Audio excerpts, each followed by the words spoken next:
So it's back to school time, and you know what that means, the dreaded lunch boxes. But they don't actually have to be that painful. So I'm just going to give you a quick little tip that I use. If you're not on the bento bars, you really should be. All a bento box is a lunchbox that has little compartments that separate the food, which is super handy. But if you don't have one of those, you can just make your own bento box.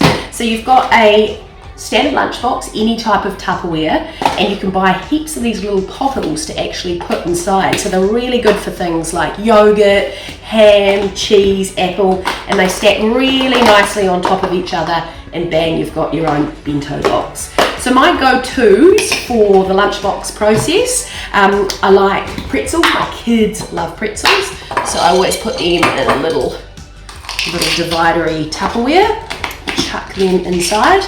Yogurt can be really sloppy, so you can put those in a little Tupperware container. Keep it in the fridge overnight for the next morning.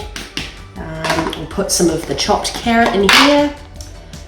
Nice and separated. The kids love opening up these little trinkets as well. This one I'm just going to put some cubes of cheese and some chopped up apple, because if I send the apple whole, it just ends up coming back. And then I always like to put in a sandwich, and today I've just done some ham sandwiches cut up in triangles, and they fit nicely down the side. So there's your homemade bento box, and the lid just goes on really easily like that. The only trouble you will have is making sure these little bottles come home, and I think I'm going to leave that one up to you guys. Good luck!